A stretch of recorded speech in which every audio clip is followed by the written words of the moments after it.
Assalamualaikum warahmatullahi wabarakatuh. Halo semuanya, aku Nur Asifah. Hai, aku Mayang Dava Dwi Resti. Dan saya Adif Dirianto. Kami mahasiswa baru Teknik Industri Universitas Bakri tahun 2020.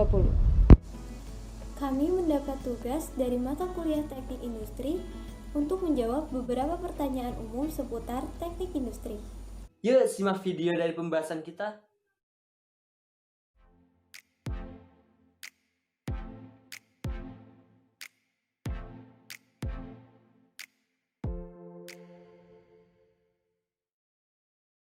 Teknik industri merupakan salah satu cabang keilmuan dari keteknikan yang ada.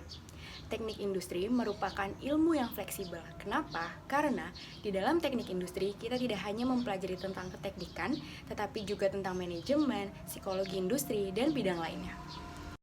Berbeda dengan keteknikan yang lainnya, konsep teknik industri lebih mengedepankan interdisipliner, sedangkan teknik yang lainnya berdasarkan konsep teknik dasar, sehingga lulusan teknik industri lebih memiliki ilmu yang cenderung menyeluruh.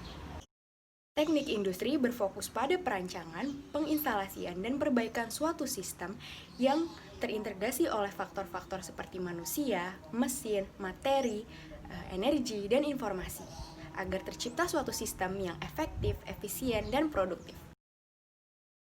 Sistem integral itu adalah sistem yang berhubungan satu dengan yang lainnya.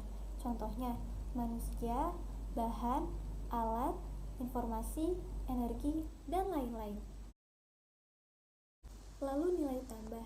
Nilai tambah itu adalah harga tambah suatu produk setelah produk tersebut mendapatkan proses tambahan. Contohnya, kopi yang dijual langsung dari petani harganya lebih murah ketimbang kopi yang sudah diolah menjadi minuman. Kenapa? Karena minuman kopi tersebut sudah mendapatkan proses tambahan, seperti penghancuran biji kopi, penghalusan biji kopi, hingga membuat kopi tersebut menjadi sebuah minuman. Hal tersebut dapat dikatakan produk tersebut mendapatkan nilai tambah. Efisiensi ini adalah ukuran tingkat penggunaan sumber daya. Jadi semakin sedikit atau hemat penggunaan sumber daya, maka dikatakan prosesnya semakin efisien. Contohnya, berangkat kampus dengan berjalan kaki akan lebih efisien ketimbang kita menggunakan kendaraan pribadi. Kenapa?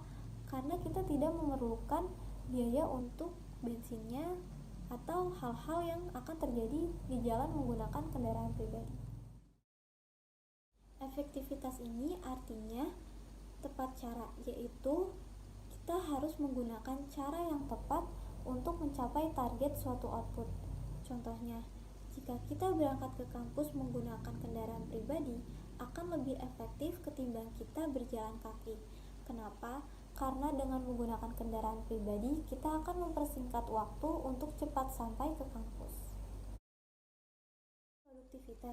Produktivitas ini adalah setiap proses produksi yang menggunakan satu atau lebih faktor produksi untuk menghasilkan produk. Contohnya, pabrik tas. Pabrik tas ini memerlukan beberapa faktor produksi, seperti manusia, alat, bahan, dan lain-lain yang akan menghasilkan suatu produk, yaitu tas. Yang pertama, ada Bapak Frederick Winslow Taylor. Frederick Winslow Taylor. Beliau adalah seorang insinyur mekanik asal Amerika Serikat yang dikenal atas usahanya untuk meningkatkan efisiensi industri lewat bukunya yang berjudul Scientific Management. Tokoh kedua yang kami pilih adalah Frank Bunker Gilbert. Frank Bunker Gilbert. Beliau adalah salah satu pelopor keilmuan teknik industri asal Amerika Serikat yang berjasa dalam upaya memberi landasan untuk mengidentifikasi gerakan-gerakan dasar manusia pada saat melakukan kerja manual. Perbedaan dua tokoh tadi adalah kalau Taylor lebih berfokus kepada aspek waktu, sedangkan kalau Gilbert lebih berfokus kepada metode kerja. Sistem industri dalam konteks keilmuan teknik industri yaitu adalah kumpulan elemen masukan seperti manusia, material, mesin, money, dan lingkungan yang berdiri sendiri. Tapi bila berinteraksi melakukan kegiatan produksi, akan menghasilkan tujuan akhir yang bernilai tambah.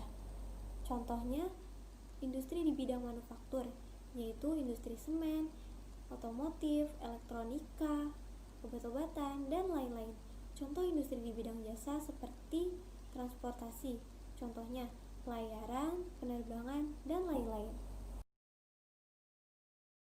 Yang pertama, pengaplikasian ilmu matematika dan sains untuk mendesain, membangun, dan membuat sesuatu hal menjadi lebih mudah dan baik.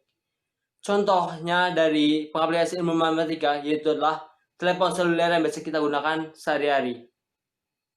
Dan gedung atau bangunan merupakan hasil akhir dari suatu teknik. Dan teknik industri terlibat di dalamnya. Yang kedua, yaitu kemampuan menganalisis dan memecahkan masalah teknis secara sistematis dan terintegritas dengan tujuan tercapainya optimalisasi, efektivitas, dan produktivitas maupun efisien. Bidang industri, manufaktur, dan jasa. Bidang tersebut adalah merupakan bidang karir yang menarik buat saya karena di sana kita dituntut berpikir secara logis, memiliki kemampuan problem solving atau memecahkan masalah, mengatur produksi sebuah perusahaan, serta mengatur waktu. Contoh lingkup kerja dari bidang tersebut adalah bidang produksi, logistik, rantai pasok, supply and chain, serta berbagai macam dari bidang manufaktur dan jasa. Tapi saya tertarik pada bidang supply and chain.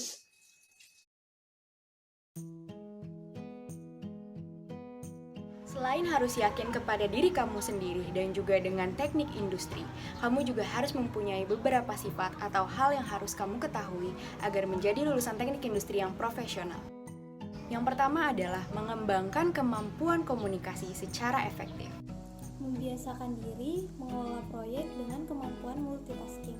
Memiliki visi dan pola pikir secara global. Menjadi pribadi yang inovatif, proaktif, dan kreatif. Fleksibel menghadapi perubahan. And the last one is always working smarter than harder and do the best. Demikian beberapa penjelasan mengenai teknik industri dari kami. Kurang lebihnya mohon maaf. Wassalamualaikum warahmatullahi wabarakatuh. Sampai jumpa.